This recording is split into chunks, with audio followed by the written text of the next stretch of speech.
ಆತ್ಮೀಯರು ಮತ್ತು INTC ಅಧ್ಯಕ್ಷರಾದಂಥ ಲಕ್ಷ್ಮೀ ವೆಂಕಟೇಶ್ವರರೇ,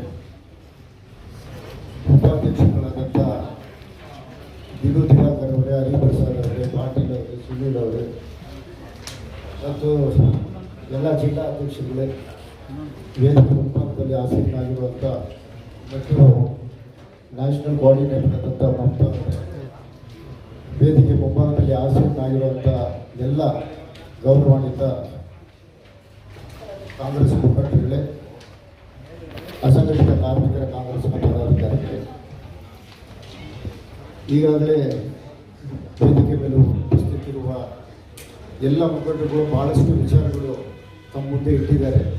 ನಾನೇನು ಹೆಚ್ಚಿಗೆ ಮಾತಾಡೋಕ್ಕೆ ಹೋಗೋದಿಲ್ಲ, ಕೆಲವೊಂದು ವಿಚಾರಗಳು ಮಾತ್ರ ತಮ್ಮ ಮುಂದೆ ಮಾತಾಡೋಕ್ಕೆ ಬಯಸ್ತೇನೆ.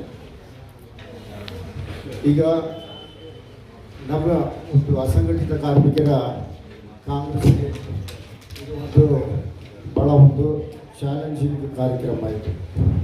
ಗ್ರಾಸ್ರೂಟ್ ಲೆವೆಲಲ್ಲಿ ಹೋಗಿ ನಾವು ಕೆಲಸ ಮಾಡೋಕ್ಕೆ ಪ್ರತಿಯೊಂದು ಕಾರ್ಯಕ್ರಮ ಕೂಡ ಶಕ್ತಿ ಮೆಂಬರ್ಶಿಪ್ ಇರ್ಬೋದು, ಡಿಜಿಟಲ್ ಮೆಂಬರ್ಶಿಪ್ಸ್ಗಳು ಇರ್ಬೋದು, ಎಲ್ಲ ಕಾರ್ಯಕ್ರಮಗಳಲ್ಲೂ ಕೂಡ ಇಡೀ ರಾಷ್ಟ್ರದಲ್ಲಿ ಕರ್ನಾಟಕ ನಂಬರ್ 1 ಮಾಡ್ಕೊಂಡು ಬಂದಿದೆ.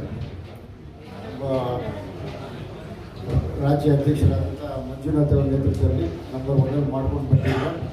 ಅದೇ ರೀತಿಯಲ್ಲಿ ಈ ಒಂದು ಕಾರ್ಯಕ್ರಮ ಕೂಡ ಯಶಸ್ವಿಯಾಗಿ ಆಗುತ್ತೆ ಅನ್ನೋ ನಂಬಿಕೆ ಇದೆ. ಅದಕ್ಕೆ ಕೆಲವೊಂದು ಸಲಹೆ ಕೊಡೋಕ್ಕೆ ಇಚ್ಛೆಪಡ್ತೀನಿ.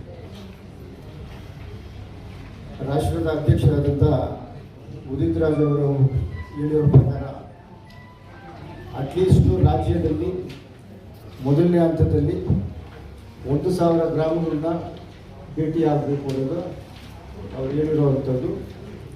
ಸೊ ಇದಕ್ಕೆ ತಕ್ಕಂಗೆ ಪ್ಲ್ಯಾನ್ ಮಾಡಿಕೊಂಡು ಜಿಲ್ಲಾ ಅಧ್ಯಕ್ಷರು ಮತ್ತು ರಾಜ್ಯದ ಪದಾಧಿಕಾರಿಗಳಿಗೆ ಅಕಾಮಿಡೇಟ್ ಮಾಡಿದರೆ ಎಷ್ಟು ಗ್ರಾಮಗಳು ಅವರು ಹೋಗಿ ವಿಸಿಟ್ ಮಾಡಬೇಕು ಮತ್ತು ಯಾವ ರೀತಿಯಲ್ಲಿ ಅವರು ಅಧ್ಯಕ್ಷರು ಕೊಟ್ಟಿರುವಂಥ ಮಾಹಿತಿ ಪ್ರಕಾರ ಒಂದು ಅವ್ರ ಹೆಸರನ್ನ ಪಡ್ಕೊಳ್ಳೋದು ಮತ್ತು ಏನು ಕಾರ್ಮಿಕರ ಒಂದು ಜಾಬ್ ಕಾರ್ಡ್ ನಂಬರ್ ಬರ್ಕೊಳ್ಳೋದಿರ್ಬೋದು, ಮೊಬೈಲ್ ನಂಬರ್ ಬರ್ಕೊಳ್ಳೋದಿರ್ಬೋದು ಮತ್ತು ಅವ್ರನ್ನ ಸಿಗ್ನೇಚರ್ಸ್ ಪಡ್ಕೊಳ್ಳೋದಿರ್ಬೋದು, ಇದನ್ನು ಮಾಡಿ ಆದಷ್ಟು ಜಲ್ದಿ ಸ್ಟೇಟ್ ಅಧ್ಯಕ್ಷರಿಗೆ ಮತ್ತು ಇನ್ಚಾರ್ಜ್ಗೆ ಕೊಡಬೇಕಂತ ರಾಷ್ಟ್ರದ ಅಧ್ಯಕ್ಷರು ಮತ್ತು ಉಪಾಧ್ಯಕ್ಷರು ಮಾಹಿತಿ. ಸೊ ಅದ್ರ ಪ್ರಕಾರ ಖಂಡಿತವಾಗಲೂ ಕೂಡ ಕರ್ನಾಟಕ ರಾಜ್ಯ ಮಂಜುನಾಥ್ ಜಿ ಅವರ ನೇತೃತ್ವದಲ್ಲಿ ಭಾಳ ಯಶಸ್ವಿಯಾಗಿ ರಾಷ್ಟ್ರದಲ್ಲಿ ಮೊದಲನೇದಾಗಿ ಬರುತ್ತೆ ಅನ್ನೋ ಒಂದು ನಂಬಿಕೆ ಇದೆ. ಯಾಕಂದರೆ ಎಲ್ಲ ಕಾರ್ಯಕ್ರಮಗಳು ಆ ಥರ ಮಾಡಿದ್ದಾರೆ. ಸೊ ಈ ಕಾರ್ಯಕ್ರಮ ಕೂಡ ಆ ಥರ ಬರುತ್ತೆ ಅನ್ನೋ ಒಂದು ವಿಶ್ವಾಸ ನಮ್ಮಲ್ಲಿ ಇದೆ. ಈಗ ಏನು BJPಯವರು ಮಾಡ್ತಾರೆ ತಮಗೆಲ್ಲ ಗೊತ್ತಿದೆ. ಅವರು ಇಂಡಿವಿಜುವಲ್ ಆಗಿ ಅವರು ಯಾವುದೇ ಕಾರ್ಯಕ್ರಮಗಳು ರೂಪಿಸೋದಿಲ್ಲ. ಅವ್ರು ಮಾಡೋದು ಒಂದೇ, ಏನು ಕಾಂಗ್ರೆಸ್ ಪಕ್ಷ ಕಾರ್ಯಕ್ರಮ ಮಾಡಿದೆ ಅದಕ್ಕೆ ಹೆಸರು ಬದಲಾವಣೆ ಮಾಡೋದು.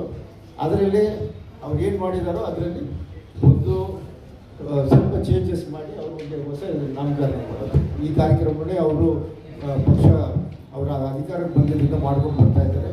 ಇದರಲ್ಲೂ ಕೂಡ ಅದೇ ಥರ ಮಾಡಿದ್ದಾರೆ.